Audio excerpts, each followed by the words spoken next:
بەناوی خوای بەخشندەی میهرەبان سڵاوتان لەبێت بینەرە بەڕێز و خۆشەویستەکانی بەرنامەی دین و دنیا. خۆشحاڵین لە ئەڵقەی چنەی بەرنمەکەتان بە خزمەتەوەی بەڕێز و خۆشەویست ئەگەینەوە. ئازیزان بە پێویستمانزانی لەم دەرفەتی ئەم جارەیە باس لە مەکانەتی ژن لە قورئاندا بکەین. ژن لە قورئاندا چۆن باس کراوە، چ مەکانەت و پانتایەکی هەیە و ماف و ئازادیەکانی چۆن هاتوون. بۆ مەبەستا لەگەڵ بەڕێز دکتۆر محەممەد بامۆکی زانایانی گفتوگۆکی. کاک دکتۆر بەخێر بن. پاداشتان باتەوە سەرکەوتووە. کاک دکتۆر خۆی گەورە لە قورئاندا لە چەندین سوورەتی جیاوازیان با بڵین تایبەت لە سوورەتی ئەنیساء، مەریەم، تەلاق، لە هەندێک سوورەتی مجادلە، تەحریم، ممتەحینە، ئەمانە ینی یان بە تایبەت کە بە ناوی ئەفرەتانەوە هاتووە یان باسێکی زۆر لەو سوورەتە پیرۆزانەیە و لە باقی سوورەتەکانی تریش باسی ئافرەتان کراوە. ئەمانەوێ بپرسین کە و مەکانەتی ئافرەت، پانتایی باسی ئافرەت لە قورئاندا چەندەیە و چەندی پێدراوە. بسم الله الرحمن الرحيم الحمد لله والصلاة والسلام على رسول الله. ئافرەت لە پیاوێکیان پرسی بوو ئافرەت چییە؟ ئەویش هەم کۆمەڵی ئافرەت لەو شۆڕشوشتا چوو بوون بۆ لایوتوان ئافرەت چییە؟ و توی ئافرەت نیوەی کۆمەڵگەی و دایکی نیوەی شێتی، ینی هەموو دایکی نیوەگەی کێشێتی. بڵێ بەس ئێمە کاتێین سەیری قورئانەکەین بەڕاستی ئینسان سەرسامە بێت لەو بایەخ و گرنگی و ئیحتیمامە زۆرەی کە قورئانی پیرۆز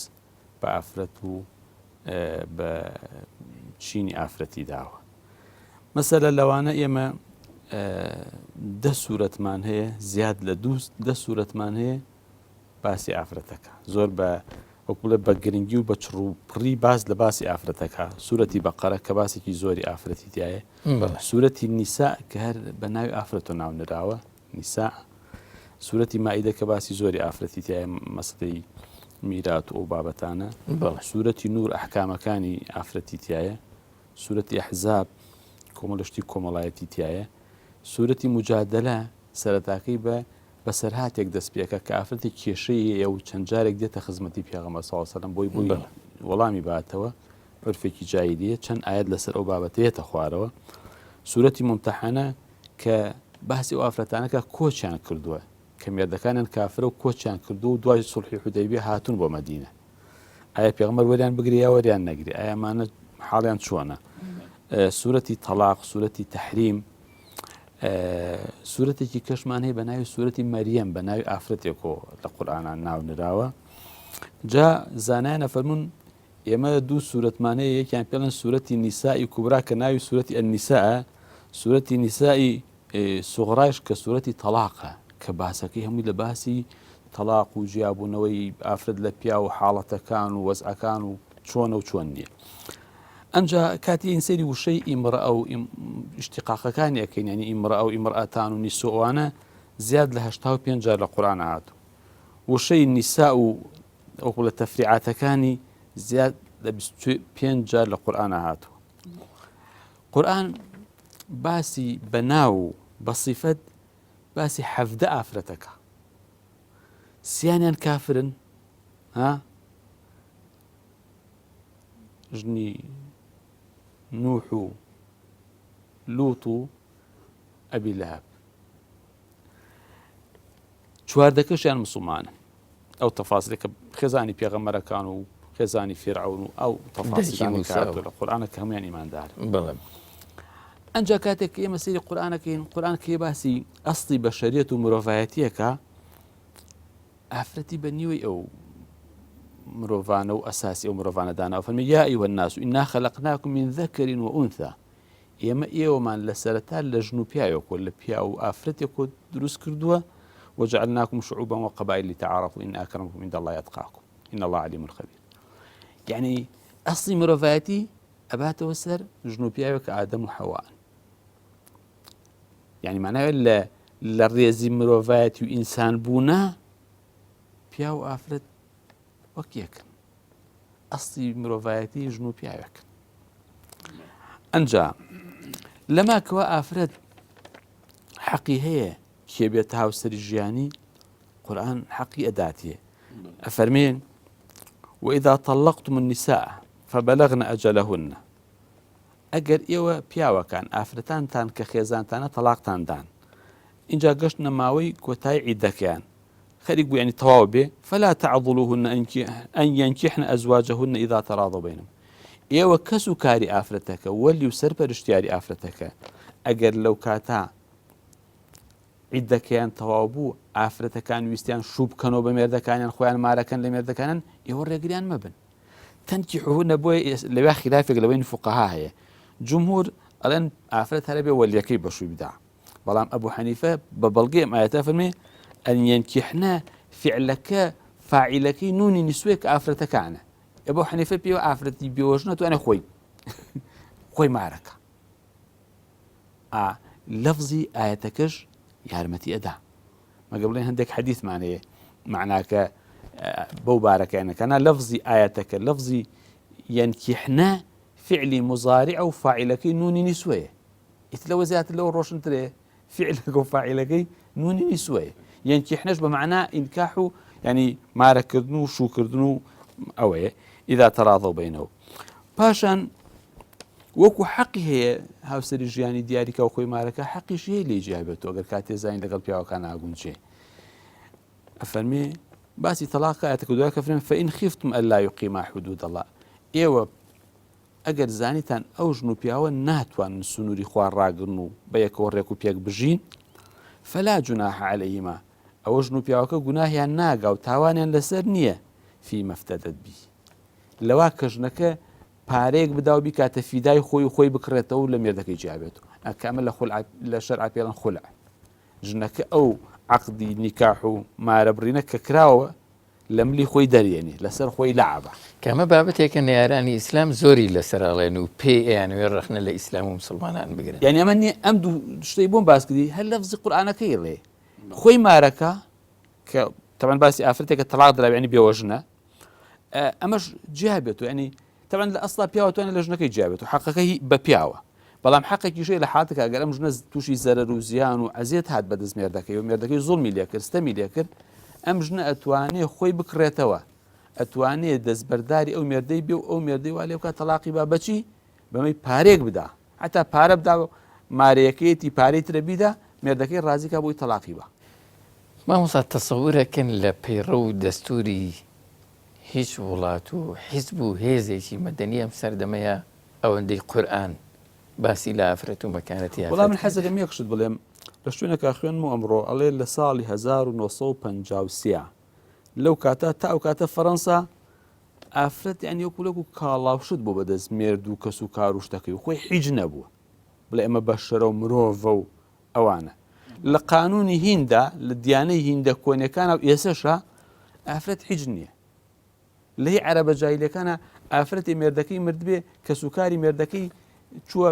عبایە شتێکی داوە بەسەر هەر کەسێن ئەم نەیتوانێتی شوو بکە نەتوانێتی هیچ کە ئەوان کامیان ویسپێتی خۆی مارەی کردووە نەویستێتی بە شووی داوە ئەم ژنە خاوەنی هیچ نەبووە خاوەنی میرات نەبووە خاوەنی مارەیی نەبووە خاوەنی مڵک و ماڵ و ئەمانە نەبووە شت نەکراوە بە ناویوە باشە بۆیە کاتێک کە ئیسلام هاتووە سەرکی هەموو شتانەی بۆ دەستەبەر کردووە مارەی هەیە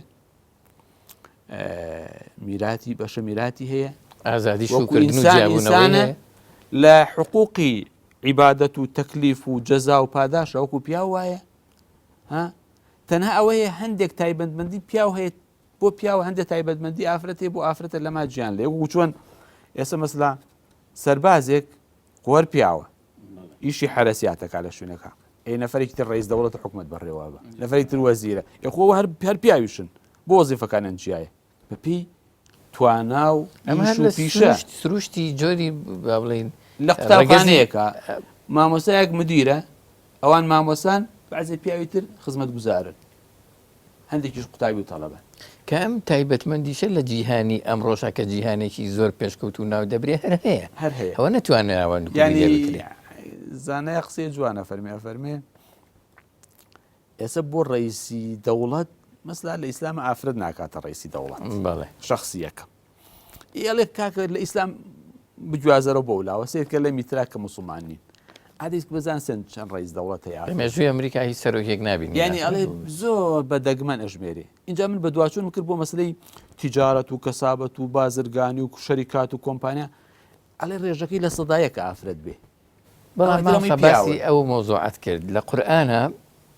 باسی مەلیکەیەک هاتووە باشە بەڵقیس کە لە سەردەمی حەزرەتی سولەیمانە هەبوو ئەمە بۆچی باسەکەی هاتووەوەکەوەی کە ئەگەر با بڵێن بە بابەتێکی ئیجابی و ئاسایی نەزانرابێ ینی چۆنە ئەم باسی مەلیکەیە هاتووە کە ملکەیەکی ئافرەتە با بڵێن بەڵێ ویستم باسی بکەمەوە بەستر ینی ئەوە یەکێکە لەو باسانە کە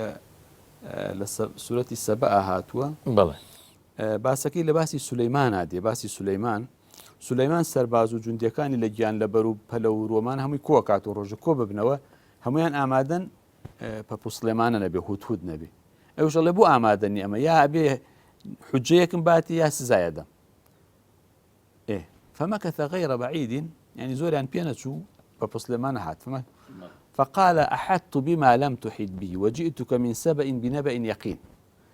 وتيب سليمان كسليمان زماني جنوكو إنسان وطير وطيور ومشتكي زاني وأخوات صلاتي قوري دعوتي وباو همشتكي بو مسخر كردوا قال من هوالك ومعلوماتك مزاني وزاني عليك كتون عيزاني بله لسبأو ولاتي سبأ كاليمنة لسبأو کەمش لە شام بووە لە سەبەوە هەواڵێکی زۆر ڕاستەقینە و دڵنیاکەرم بۆ ناوی ئینی وەجەت و مرەتەن تەملیکوم من بینیم لەوێ ئافرەتێک مەلیک و پاشایەنێ و ئوتیت من کولی شەی وەلەها عەرش عەظیم هەموو دەسەڵات و توانایکی پێدراوە تەختێکی پاشایی زۆر گەورەی هەیە تا ئەڕوا لەسەر باسەکە و دوایەکە ئەلە جا با بزانین تۆ ڕاستەکەی یا دروەکەیت و ئاوا و ئەنجا ئەوەتە ئەو جینەی کە علمی کتابی پێ بەڵقیسی بە تەختەکە و بۆ ێنێ و لە بەردەمی سلێمان و دایک شایش مسلمانە بێ جا بەسەرهاتەکەی لە قورئانە وا باسەکە ئەمە پاشایەک بووە دەسەڵاتی هەبوو لە یەمەنە دوای باوکوشتەکەی لەبەرەوە ئەم ئافرەت هەبووە بووەتە پاشا حتا کە نامەکەی سولەیمانی ئەڵێ ئەوە نامێکی وان بواتەوە بە بسم الله دەست پێکا و ئەوە حاشەکەی کۆکاتۆکو لە وەزیر و کاربەدەستەکان ئێوەڵێن چی مشاوەرەتان پێکەم ڕاتان پێکەم من هیچ بڕیارێک نادەم تا ڕای ئێوە وەرنەگرم لەبەرەوەی عولەما لەیرانن ئەمەینە ئەمە ئەسڵی مشاوەرە و ڕاوێژکردن و ڕاوەرگرتنی خەڵکە لە مەسەلە بابەتە گرنگەکانە یعنی ئەم ئافرەتێکی زۆر عاقڵ بووە سەرڕای ئەوەی لەشکر و سوپا و هەموو شتێکی وەڵام ڕاوێژی بە سەرکردە عەسکەری و خەڵکە سیاسی و عاقڵەکە کردو کە چی بکات لە وەڵامی ئەم نامە ئەنجا دوای خۆی فکرێک گێ بە خەیاڵەکە هەندی هەدیەوە هەدایە و شتیان بۆ بنێرە بزانەوە مەوقیفیان چییە ئەگەر بەم شتانە ڕازی بنەوە پاشای دنیاین ئەگەر بەمانە ڕازینە بەمە شتێکی ترە دوای مەسا سولێمان بەمە ڕازی نابێ ئەزانێ ئەمە پاشای دنیای ئۆمانن یا قازەیەکی تر و گەورەترە بۆیە کە ئاواچێتەوێ ئەنجا زۆر زیرەکیشە زانایکی تەفسیر شتێکی زۆر جوانە فەرمێ ئەڵێ کێنی پێڵن ئەهەکەذا عەرشوکی باشە ئەمە عەخل لە یەمەن و سەبە تۆ کورسی و تاج و شتێ بێری بۆ شام لە لەحەزات و چاو تروکاندنێکە زۆر سێرە بۆیە پێڵن ئاکەذا عەرشوکی باشە هینەکەی تۆش وایە تەختی پاشایەکەی تۆش ئاوایە قالت كأنه هو ئەوش ئەڵێ ئەوە وەکو ئەو وایە ئەڵێ ئەم ئافرەتە زۆر ژیر بوو نەوتی ئەوە نەوتی ئەو نییە سیرێکە تاو لەوە چێ ناشتێ بە عەقڵە چۆن لە لەحەزاتێک ئەم تەختە لە یەمەنوە دێ بۆین بۆ شام بۆیە وتی كأنه هو ئەڵێ ئەوە وەک ئەو وایە کەواتە مەسەرەن باسکردنی ئەمە بۆ خۆی باسێکی گرنگ ینی قورئان کە باسی ئافرەتێکەکا و ئاو وەزعێکی وا و بەم تەفسیل و وردەکاریە و گرنگیە بە ئافرەت ئەم ئافرەتە ڕۆڵی بووە ئافرەتە گەورە بووە ئەم ئافرەتە حکمی کردووە دەسەڵاتی بووە وڵاتێکی بەڕێوە بردووە ڕاستە مامۆسای بەڕێز هەندێک ئەڵێن گوتاری قورئانی زیاتر وەکو گوتارێکی پیاوانە وایە وتارێکی باڵێن نێرینەیە وەکو مخاتەبە بکە مخاتەبەی ڕووی لە پیاوانە ڕووی لە پیاوانە ئەمە چۆنە ئێوە چۆن وەڵامی ئەدەنەوە ئایا وایە بەڵێ وڵای ئەو گومانە لەوانەیە لەوە دروست بوو بێ کە قورآن زۆر ئەوامیر و نەواهی کە داوا ئاکانی ئەو شتە بکەن ئەو شتەمەکەن کە ئەفەرمێ أقيموا الصلاة وآتوا الزكاة وأمر بالمعروف وانهى عن المنكر واصبر على ما أصابك أما لفظ كان لفظيك فاعلكي مذكرة إذا جمع بيا مفرد به بەڵام مەبەست بی تەنها پیاوانە ما بس بي تەنها پیاونی ئەمە ئوسلوبی خطاب لە عەرەبیاوە لە عەرەبیا وایە ئێستا لە کوردیاڵێن چی بڵێ من هەر لە عورفی وڵاتی خۆمانە کە حد بە مناڵی بیستم و هەموو عەشایەروانان پیاو ڕەقە بێتەوە یمانە وانە خۆشن زیاتر ڕەقە بێت بۆڵ پیاو ئەمرێ وایە ڕاست پیاو نانی پێ ناخورێ یعنی چییە ئەمە هینەکە وایە یعنی کوڵێ عورفەکەەوە هاتووە ئوسلوبەکەەوە هاتووە ینی زیاتر کە خیتاب بەکارێنن پێوتێ لە زمانی عەرەبیا پێ بابی تەغلیب یعنی لایەنێک زاڵ بوو بەسەر لایەنێکە نەک ئەمە هەر بۆ پیاوانە چونکە کەوتاوە ئەقیم و سەڵاتە ژنانی نوێژیان یعبدوا ربکم هەر ینی تەکلیفەکە بۆ هەردووکیان وایە ڕاست بەڵام لەگەڵەوەشە ئێمە هەر تعبیراتی کەشمانەیە قورئان زۆر بە ڕۆشنیش باسی ئافرەتی باسی وەکوم ئاەتە پیرۆزە فەرمێ إن المسلمين والمسلمات بێگومان ئافرەتانی ئیماندار پیاوانی ئیماندار و مسلمان لەگەڵ ئافرەتانی مسلمان والمؤمنون پێشا مسلمان ئەڵێ دوای ئیماندارەڵێ والمؤمنون والمؤمنات ئیماندارانی پیا و ئیماندارانی ئافرەت والقانتين والقانطات ئەوانی گەردنکەچن بۆ خوا والصادقين والصادقات ڕازگۆیان لە پیاوان و لە ئافرەتان والصابرين والصابرات ڕازگۆیان صابر و ئارامگران لە پیاوان و ئافرەتان والخاشعين والخاشعات ئەوانەی خوشوعیانەیە لە پیاوان و لە ئافرەتان والمتصدقين والمتصدقات ئەوانەی ماڵە بەخشن لە پیاوان و ماڵە بەخشن لە ئافرەتان والصائمين والصائمات ئەوانەی ڕۆژوو ئەگرن لە پیاوان و ئافرەتان والحافظين فروجهم والحافظات ئەوانەی داوێنیان نەپارێزن لە پیاوان و ئافرەتان والذاكرين الله كثيرا والذاكرات ئەوانەی زۆر یادی خواکەن لە پیاوان و ئافرەتان أعد الله لهم مغفرة وأجرا عظيما فەرقی نەکردن من عمل منكم من ذكر أو أنثى وهو مؤمن فلنحيينه حياة طيبة هەر کەسێ عملی صالح بکە لە پیا و لە ئافرەت لە نێر و لەمێ ئێمە ژیانێکی خۆشی پێ بەخشین لە قیامەت لە دنیا و لە قیامەت شەپاداشی گەورەیە دێ ئەمە دەرێخا کە ئەو ئەقیم الصلاة وآتوا الزكاة لە بابی تەغلیبە و شێوەی قسەکردنی عەرەبی وایە ئەوەتە لەو ئاەتانی ترشا کە خوێنمەوە زۆر بە واضحی و زۆر بە ڕۆشنی باسی ئافرەتێکە مامۆستا ئەگەر ینی سێریشی ئەم بارودۆخە بکەین کە لە ئێستاە هەیە ئەو بۆ چوونانەی لە ئێستادا بەرامبەر بە ئافرەتان هەن بۆ پەیڕەوە کرێن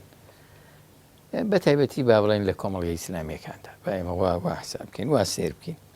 ئایا هەموو هەڵوێستەکان هەموو بۆچوونەکان هەموو ئەو مامەڵانە مامەڵی قورئانین بۆچوونی قورئانین زانایەکە فەرمێ مامۆسایەک بوو مامۆسای ئێمە بوو لە کولەی شەریعە لە ساڵی هەشتاکانە قسەی جوانیە فەرموو جیاوازێکی گەورە لە بینی ئێمە و سەلەفە سەحابە و تابعینە ئەوەیە سەحابەکان هاتن قورئان و حەدیثیاندا ئەناو کردەوەکانی خۆیان پێوە ئەکێشا بزان ئایا ئەمان ڕێکن لەگەڵ قورئان و سونەتە یا لایەن داوە دی بەس ئێمە عەکس بووین تۆ خۆمان خستوتە پێش و قورئان و سونە بە خۆمان ناپێوین لارکوێ قورئان سونە و ئێمەنەوە بە دوای تەفسیرێ تەویلێ شتێکدانەوەیکی بۆکەنی ئەسڵ وایە قورئان و سونەت میزانەکەیە پێوەرەکەیە کردەوەی خەڵکەکە هەر کەسێ بێ جگە لە پێغەمبەر صلی الله عليه وسلم ئیتر بەشەرە لەوانەیە ئیشەکەی موافقی قورئان بێ لەوانەیە موافق نەبێ موافقی حەدیثی صحیح و دروستەکانی پێغەمبەر بێ لەوانەیە مخالف بێ ئێمە ئەوەی موافق بوو ئەوە دینە ئەوەی مخالف بوو هی بەشەرە ئیجتیهادە هەوڵە محاولەیە تێگەشتنە لە ئیسلام مەرجنی ئەو کردەوەی ئەوە بۆیە ئێمە هەندێک لە عولەما قسەی جوانەکەن ئەفەرمون ئیسلام وەکو نوسوس و دەقەکانی شتێکی ترە ئەوەی کە کردەوە و هەڵسوکەوتی موسڵمانانە شتێکی کەیە ئەگونجێ ئەمە ڕێژەکە لە بینیانە زیاد و کەم بکە چەندێ موافق یەکن یا چەندێ مخالف یەکن بۆیە سێرەکی مەسە ئێمە لە مێژووی ئیسلام ئەڵێن فلان خەلیفە زۆر لەگەڵ ئیسلامە گونجاو بووە بەڵام فلامی تر ئەوەندە لای داوە ئەوەندە دوور کەوتۆتەوە هەندێک مخالفاتی کردووە یا مسلمان مەساڵێن قورئانەکە باسی مسلمانەکە بەڵێ مسلمانەکان و مووقیفی مسلمان لە بەرامبەری قورئان کاتە سێ بەشۆ فمنهم سابق بالخيرات ومنهم مقتصد ومنهم ظالم لنفسه هنا ظالم لنفسه يعني ظلمي كذا زور خرابة كاره هنا مقتصد لو بينا يعني ما مناونده هيش أنا سابق بالخيرات يعني شو تبلا برزكانو إن جابوه بهشتش صد بلاي ببيك ذا وكان إنسان خلقك حتى لو كساني كرزقاري أنا بيو أشنا بهشتوا تفاوت هي جوازي هي لدوزخيشة لكذا وخرابشة هاي طبقات هي دركات هي يعني أو طبقات يعني بوسرهم دركات يعني بوخوارو تيجي لبروا يمنا تواني بلين كذوي كسك يعني إسلام لا صداصت بلا ما تواني بلين بتقكاني قرآن بتقكاني فرمودكاني بيغمى صوص مؤوني كالراس درسته بلين هو إسلام يعني يستأجر براوركارية بكين لنوان أوي قرآن بوافرتي الروابين أوي يستجب جوازي هي يعني جوازي هي زور جاري وهي جوازي كان لك شوية لوي تبرين هي يعني كمكرتي هي ظلم كرا ولا أفرد شونا يعني جوازك أوي جاري وهي هندي عرفعاتي مجتمعك بناوي الدين رواج بيدري بناوي الدين بحث أكري مثلا يسبون نمونه كابرايك بناوي الشرف وأفرتي يكوشي إسلام وانية دين أجر دولة إسلامي هبه جاري النابي الشخص تاوان بار بكوشي أو إيشي دولته سلطة قضائية باشا إنجا أيش بريوشويني خوي بكمال بلقو دليل بسلمي وتاوانه هي نكهر كسي بو خوي داني هر قمان دروس كاو خلقي في عقوبة بدا جاري وكوتم إبه سلطة أو عقوبة تنفيذك وأو عقوبش كاتي جيبه جيكريك بسلمي بشيويك الراس ودروس بسلمي وتاوانه كرا وهج عذرو بهانه يقنيه لجيبه جيكني سزاكا بسريا إذا كابرا دي بنايو شرف وبنايو تشولخو وخلقه كوجي آفرتي أكوجي دين وانية بلا عقوبة هي بلا عقوبة كش للدولة الإسلامية يعني للدولة الإسلامية إسلام بعقوبة دس بيناكا بخدمة جزاري دس بيكا دوای خدمت گزاری و خلق تیر و پر و رعک و پیگ و اینجا چو تاوانی که دو دزیک اینجا دستی ابری اینجا زینایی که دوای جنی هی و مالی هی و حالی هی و مجتمع گناه و تاوانی تیانی و برالای و اوشتانه وسایل زینان هم ریگری لهوانه هم کرا اینجا کابرا زینا کا و چوار کسی جای بینه اینجا عقوبه زینا دا بسریا بلام کابرا نانی نبی لبرسا بمری براد زیبکا تو دسی بری نه دي عمر يقول خطاب لصالي مجاعدة سي خلقي نبري ما دام خلق برسيان يعني خلق ناتشاري بالدزيب كان نهب يعني يقول جوي جيبا جيكرني آياتك النية زميني جيبا جيكرني آياتك النية كأبي خلق للريكو بيكي أو جياني توابي إن جاء دزيب كان معناه نفريكي لارة انحرافي كردو بس أقر كابرا لبرسا دزيكر أو انحراف نية أو ناتشاريكي زور بالي بيونا أو كردو على برو أوشتاني كأكري بناوي ما بلين آفرة إسلام وزور تكري لأنه عرب كان كدوان على عقيبة عرفي عربي وجاهلي وهبو لأنه كردواري زور تكري على عقيبة كردواري وهي وبناو عشائر وبناو حزار وبناو هندي شتو هي من شو اسمه هو ببرسم جنابي بنبورة يعني دو تيجيشتن هبو برامبر بآفرة يعني هي تيجيشتن هيك بريتيا لكالتور ونريتاني ك پێشتر هەبوون و تێکەڵ بە دینداری و جۆرێکیش ئێستا لە خۆرئاوە سەرچاوی گرتووە و خەریکە هەژمونی هەیە بەسەر زۆربەی کۆمەڵگاکانە لە دنیاە ئیسلام لە کامیان ناچێت ئیسلام لە هیچیان ناچێت یعنی نە ئەوەی غەربەکە غەربەوێ ئافرەتۆک و کاڵایەک لێ بکە هەموو شتێکی پێ بکە کە واژن ینی بەڕاستی نەمافی ئافرەتە نەڕێز لە ئافرەتە نەچیە نەچێر وەکو کاڵایەک بۆ پارەپەیاکردن و بۆ جنس و بۆ ڕابواردن و بۆ تەمەتوع و بەمانێ نە ئەوەشە کە هەندێک عورفی بڵێن میلەتان و وڵاتانی ئیسلامی کە هەندێک عورفیان هەیە ناڕێکە لەگەڵ ئیسلامە بۆ نمونەی مەسەڵان ئافرەتێک لە بنەماڵەیەکە نایدەن بەشوو لەناو خۆیانە نەبێ ئێدە ئیسلامان ناڵێ ئیسلام فەرمێ ئیذا ئەتاکم من تەرضەونە دینەه وخلوقه فانكحوه هەر کەسێ لە دین و ئەخلاقی رازی بن من ئافرەتەکەی لێمارە بکەن بیدەنێ دەی ئەم هەرەڵێ وەڵا ئەگەر ئاوا نەبێ نابێ ئەگەر لە فڵان عەشرەت نەبێ ئەگەر لە فڵان بنەماڵە نەبێ ئەگەر شێخ نەبێ سەید نەبێ ئەوە هیچی لە ئیسلامان نییە بەڵام کەفاءە هەیە ینی هاوشانی یەک بن کوف و هاوشانێتی لە ژیانی کۆمەڵایەتی لە پلەپایانە لە خوێنەواریانە نازام لە عیلەکەیانە لە فەقیری و دەوڵەمەنە نزیک بن لە یەکۆ بەڵام ئیتر هەندێک شتی تری عرفیتر دانێ هەندێک پیاوەریتر دانێ هیچ ئیسلام قبوڵی بڵێ یان ئافرەتێک مەسلا ژن بە ژنی پێکری ئەمە عرفێکی گەورەیە بەعزە لە فوقاش ڕێگەیانداوە کە بەڕاستی مە شتێکی زۆربەی عولەما لەسەرم کە دروستنی ئافرەت لە خوێنە ئادرێ ئێمە عرفە لە کۆنی جاهیلیشە هەبووە لە ناو کوردەواریشە هەیە دەی ئەمە ئیسلام بەریە لی ئافرەت لە بێشکە ئادرێ بەشوو ئیسلام هیچ شتی وای قبوڵ نییە پێغەمبەری خوا صلی الله علیه و سلم ئافرەتێکیان دابوو بەشوو پیاوێ داوو بە ئامۆزایەکی برازایەکی خۆی هاتە خزمەتی پێغەمبەر صلی الله علیه و سلم تی پێغەمبەری خوا من ئەم باوکەم داومی بەشوو ئاوا لەبەرەوە وەکو لە خۆی پیاڵ کێشێ و خۆی پێی بەرێتە پێشوانە ئەڵێ پێغەمبەری خوا نیکاحەکەی هەڵوەشاند فەرمووی تۆ خۆت ڕازی وتی ناوتی نابی اختیاری دادەسی ئافرەتەکە اینجا ئافرەت وتی کە لێرە دەرکەوە بەدەست خۆمە ئیسە ڕازی یعنی بە دەستکەوێت کە ئەم ئیشی ئافرەتەکە خۆیەتی نەک ئیجبار کرێ لەسەری دەباش ئەمە ئافرەتەکە دوای ئەوە ژمارە بڕاو پێغەمبەر خوا نیکاحەکەی ڕاگرێ یا هەڵی ئەوە شوێنێتەوە صلی الله عليه وسلم ئەی باشە چۆنە بێ لە بێشکە هەڵی ئافرەتەکە لە بێشکا بێمارە کرێ چۆنە بێ لە خوێن نابێت ینی کێکێکی تاوانی کردو و پیاوی کوشتووە ئەم ئافرەتە فەقیرە بێتە ضەحیە چۆنە بێ بڵێ مامۆستا دوو بابەتی زۆر گرنگ هەیە هەمیشە یەکێکن لەو دەرگایانەی کە خەڵکانێک ڕخنەی پێ لە مسلمانان و ئیسلام و ئافرەتی ئەوە ئەگرێ ملتەزیم ئەگرێ پێم خۆشە بە ڕاشکاوانە مەسەرەن باری سەرنجیەوە بزانم لێکدانەوەتان چییە بۆ ئەم نەستە قورئانیانە یەکێک لەوانەیەوەیە کە پیاوێک ئەتوانێت هاوسەرگیری لەگەڵ 4 ئافرەت بکە دوو هەمیشانەوەیە کە دوو ئافرەت لە میراتە بەخەی پیاوێک وەرەگرن بۆچی ئەمە وایە چۆن قورئان باسی ئەم دوو بابەتە ئەکاوە لێکدانەوەی ئیسلام و ئێوە وەکو زانایکی ئاینی ئیسلامی چییە بۆ ئەمە سەبارەت بە پیاوێک دەتوانێت 4 ژن بێنێ ئەوە جائیزە نەک بڵێ واجبە ینی جائیزە یعنی چی ینی ئەتوانێ ڕێگە پێدراوە ئەوش لە کۆمەلگا و مجتەمەعە هەندێک حاڵەت هەیە کە ڕەبتی علاقی بە فەردەکان وەیە هەندێک حاڵەتی علاقی بە کۆمەلگاکەوە هەیە ینی وا ئەخوازێک کە پیاو زیاو لە ئافرەتێ بێنێ مەسەلا لەوانەیە علاقی بە شەخسەکەوەی ئەو ئافرەتە لەوانەیە نەخۆش بێ مناڵی نەبێ ینی کۆمەڵێک مشکیلەی هەبێ ینی لە ڕووی ژن و مێردایەتی و لەگەڵ مێردەکەیە خەلەل دروستکە ئێوە پیاوانی ئەم ژنەش بێڵە تۆ خێزانی بێ باشەیە تەلاقی باوش نێتر بێنی هەندێک پیان وایە من نادادگەریە چۆنە بێ پیاوێک بەرامبەر بە 4 ژن بەڵام بۆ ژن نەبێ ئاوامەبستم ئەوش باسەکە بڵێ ئەوش باسەکە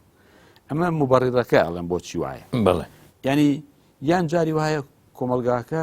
تووشی نەخۆشی ئەوکە بێ تووشی شەڕێکە بێ پیاوەکانی کەمە بن و ئافرەتەکان زۆرە بن باشە لەوێ کۆمەڵێکی زۆر ئافرەت بێمێرد بن باشە هەروە تا حیاتیان تەوا بێ یا چەند ئافرەتێک مێردێکیان نەبێ ئەوە دوو سێ جاری وایە وەکو ئایسە ئێمە ینی ئێستا ناڵێن ڕۆژی چەند گەنجە چێ بە ئەوروپا ێ باشە خۆت ئەو کاتە تۆ بی سەرژمێرە بکەی چەند ئافرەت و چەند پیاو هەیە چەند کوڕ و چەند کشێ هەر ڕێژەکەی نەبێ هەر لەم ڕۆژانەیە من بینیم لە لوبنان و میسر ئەفرەتان ینی ئەمە واقعیە نەک دروست کراوە هەواڵی ساختە و ئەوە ینی هاتوونەتە سەر شەقام و داواکن بە بێمارەیش ئامادەن هاوسەرگیری ئەنجام بدەن اینجا من لە شوێنێکا بینیم هەواڵێک پێشم وایە ڕاستە چونکە کاتی خۆی دەوڵەتی عوسمانی لەگەڵ ئەڵمانیا بوون لە شەڕی عالەمیە حەربی عالەمی دووهەم ئاوازم یەکەمە ینی هیتلەر کە خەڵکی ئەڵمانیا پیاوی زۆر لێکوژراوە داوای لە مفتی کردو مفتی ئەو کاتەی وازم ئەو مامۆسا بە کە مفتی فەڵەستین بووە داوای لێ کردووە ئەمە چۆنە لە ئیسلاماڵێن تەعەدود هەیە ئەو کابرایەکی مەسیحی بیری لەوە کردوتە ئەم یاسای ئیسلام بۆ ئیسەی ئەڵمانیا باش چارەسەر بۆ ئەو کێشە ئێستا لە عێراقا یعنی باسی چەند ملیۆن بێوەژ نەکرێ هەیە ئافرەتی قەیرە و بێوەژن هەیە باشەوە چۆن خەڵک چۆ چارەسەرێکە چارەسەرەکەی یا ئەو خەڵکە خوا نەخواست تووشی بێ بێئەخلاقی ئەو بێ یان بۆ ژیان پەنابەرێتە هەموو ڕێگەیەکی نامەشروع ها باشە خەڵک بەدڕەوشتی بکا باشە یا عەقدی لەگەڵ پیاوێکە هەبێ ژنی پیاوێک بێ و هاوسەری پیاوێک بێ باشە یان هەر شەوێ و هەر ڕۆژێ و هەر هەفتەیە لەگەڵێک یەکا بێ و دوایەکە مناڵی بێ کەس خۆی لێ نەکا بە خاوەن و ئەوانە اینجا ئەوەش جایزە خوانێ بڵێ وڵا عادی هەموو هەر نە عورفەن وابووە نە مێژوو وابووە کە بڵێ هەرچی پیاوە چوار ژنیە ناوە لە دێیەکە دوو کەس سێ کەس ها لە منتیقەیەکە چەند کەسێ دەسەڵاتی مادی ئەوێ بێ دەسەڵاتی مادی تەبێ خۆتە نابێت کابرای سێ هەیە نان نییە بیخوا ڕۆژنی دووەمێنێ ئەمە ئیسلام دروست نییە کابرا لە ڕووی جێگە و ڕێگە و ماڵ و حاڵی ببێ هەنا ئەم کرێکی بێ ئەو کرێکی بێ و مەعاشەکەی 400,000 بێ ئاخر چۆن نتوانێت دوو خێزانی هەبی ئەوانە بەڕاستی ئەو شتەی ترە کە ئێوتمان لەگەڵ ئیسلامان نایەت و کاکە قورئان ئەڵێ چوار ژن سونەتە پیامبەر فەرمووی سونەتە ئاخر سونەتە ئاوا ناڵێ کاکە سونەتە ینی ئەبێ ژیانی هەبێ ئەبێ حاڵی هەبێ ئەبێ جێگە و ڕێگەی هەبێ ئەبێ ئیمکاناتت هەبێ ئەبێ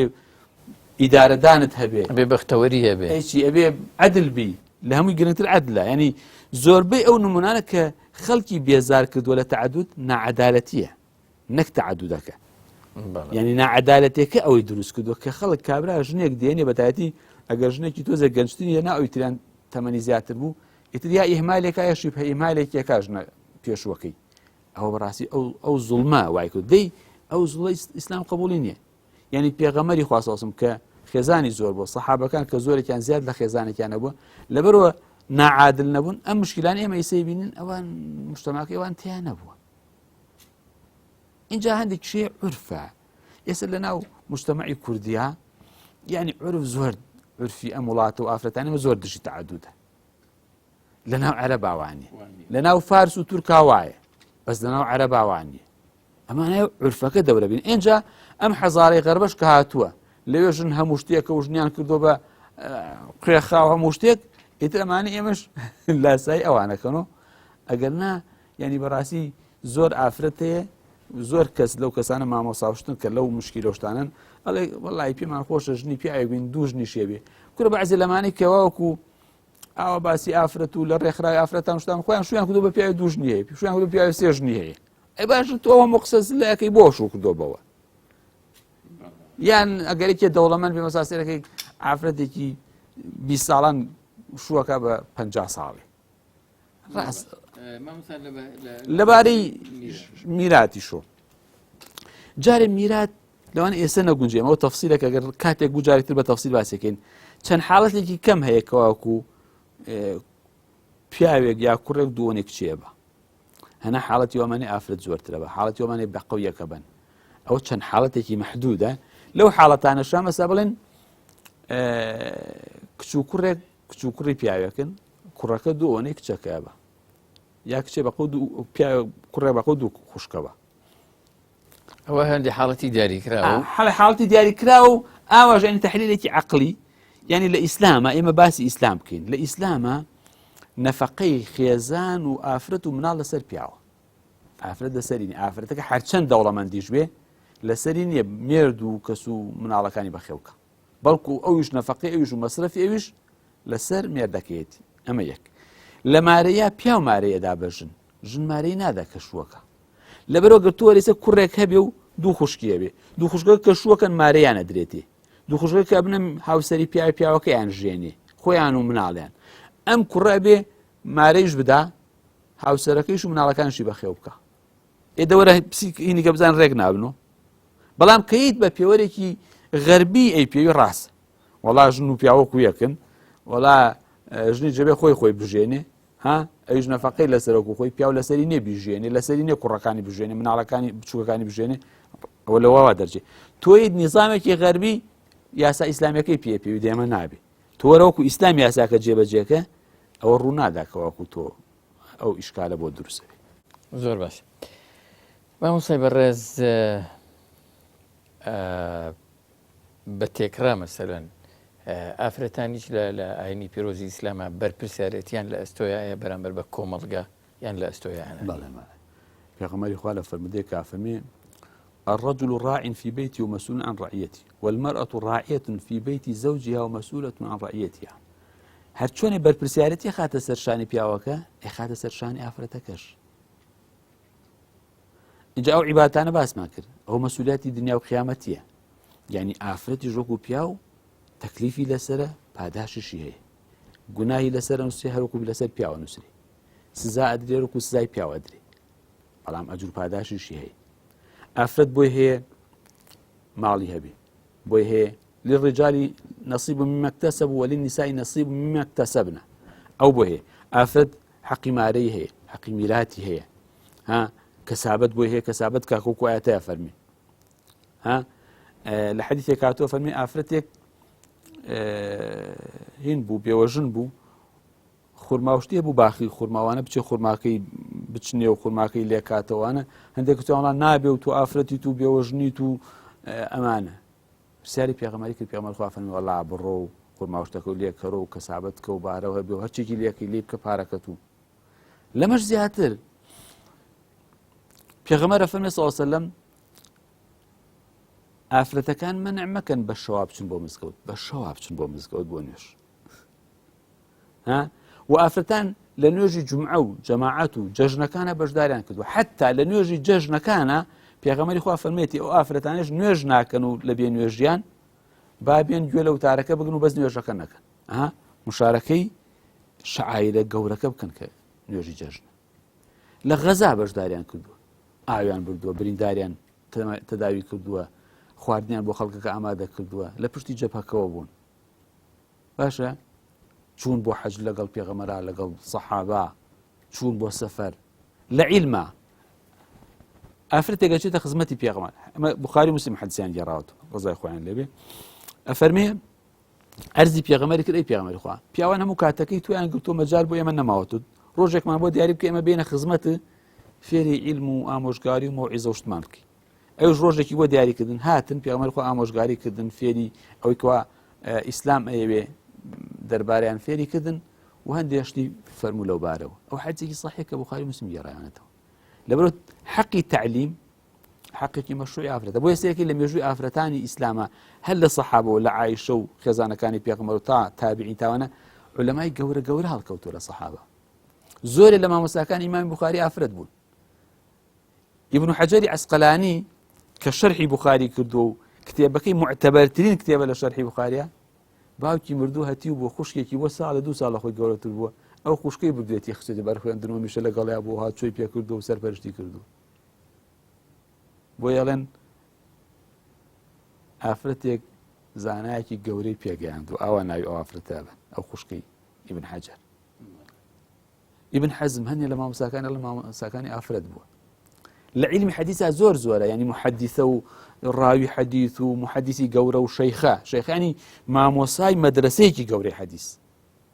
هەندی ئافرەتی کوردیشمانێ لە مەجالات لە عیلمیکم ئافرەتی گەورە هەبووە لەم شام و هەولێر و هەندێک شاری کوردستانە کە صحیحی مسلمی لەبەر بووە ترمزی لەبەر بووە ڕیوای حەدیثی کردووە خەڵک ئیجازەی حەدیثی لێ وەرگرتووە ئەمە ئەوە گەینە کە ئافرەتان لە ئیسلامە زۆر پێشکەوتوو بن ئاخر ئەگەر تۆ بگەڕێتەوە بە زمانی سەحابە و تابعین و کچی زانایەکی سەمەرقەندی کە ئەوە نەخوێنەوار بووە لەگەڵ ئیمزاکەی باوکە کە موفتی وڵاتەکە بۆ ئیمزایوشی لەسەر بووە خەڵک ئەو کاتە نەیزانیوە لە ئەوروپا نامە بنووسی نەیزانین ناوی خۆی بنووسی ئەوە هەمووی گەورەی ئیسلامە پێغەمبەری خوا سەڵسم لە مەککە چەند کەسێک کەمتر لە 20 کەس ئەڵە 10 خەڵکە بۆ نووسین و خوێندن بزانێت کە پێغەمبەر بۆتە پێغەمبەر سەڵسم بەس کە هاتووە بۆ مەدینە و هیجرەتی کردو و قورئان دابەزی و ئەو فترش کە لە مەککە بووە ئەوەنە خەڵک فێری خوێندەواریەکەن تر ینی مەدرسەی بۆ ئەکرێتەوە پێغەمبەری خوا لە مەدینە و دەوروبەری مەدینە 9 مزگەوتی لێ بوو 9 مزگەوت مامۆسای بۆ تەڵەبەکان دیاری کردو باسی کردو بۆیان ڕێشوێن و وەکو لە مەنهەجی بۆ دیاریکردن چۆن قورئان بە مناڵەکانمان چۆن فێری خوێندەواریان کەن دوای چەند ساڵێک ئەوەنە خوێندەوار زۆرە بێ هەر کوتابی وحی هەر ئەوانەی وحی و نیگا و قورئانەکە بۆ پێغەمبەر نووسنەوە ژمارەیان 40 بۆ سەر و 40 نەفەر بوو ئەها ئیسلام چەند عیلمی بڵاو کردوێتەوە ئەها خەڵک بە دوای پاراگەر لە شەڕ و جەنگ و جیهادەکە بەڵام پێغەمبەری خوا ئەسیرەکان هەندێکیانی بەوە بەرەڵا کردو 10 مناڵی ئەنساری فێری خوێنەواری کەن ئەوانیان کە خوێندەوارن بێن 10 مناڵ فێری خوێنەواری کەن لە باتی پارا بکەی ئازادە دیل و ئەسیرەکە زۆر باش هەست ناکەی مامۆستانی لە کۆتایی بەرنامەکەیە ئەوە باسکەن کە ئافرەتان ینی ئەم پێگە گەورەیان لا معلوم نییە هێشتا کۆمەلگا بە شێوەیەکی گشتی ئەفرەتان بە تایبەتی ینی لە مەکانەتی خۆیان زانیاریان دەربارەی ئەریشیان مافیان ڕۆڵیان مەسەلەن لە قورئانە لە ئیسلامە ینی هەر هەندێک شتیان بیستوە و تەواو بازیان بەسەرداداوە و ینی گرفتە گەورەکە ئەمە بێ لەوانەیە لە کۆمەڵگەیە. بەڵێ ینی زۆر گرنگە ئافرەتان بنیا پیاوان بن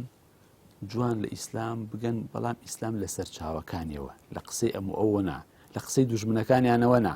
لە قسەی نەخوێنەوارەوە نا، لە قسەی نیمچە مەلا و کۆلکە مەلاوە نا، یا نیمچە خوێنەوارەوە نا.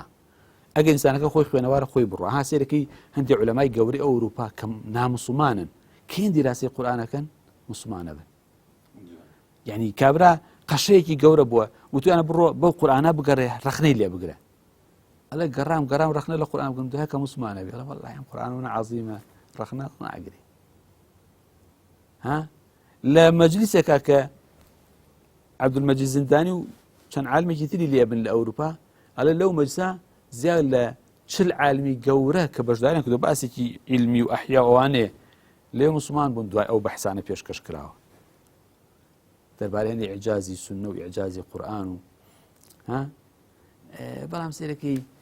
نەخوێنەوارێکیش لای ئێمە و کۆلکە خوێنەوارێک و نەفەرە شادەی 6 ئیبتیدایی هەیە 3 متەوەسطە هەیە،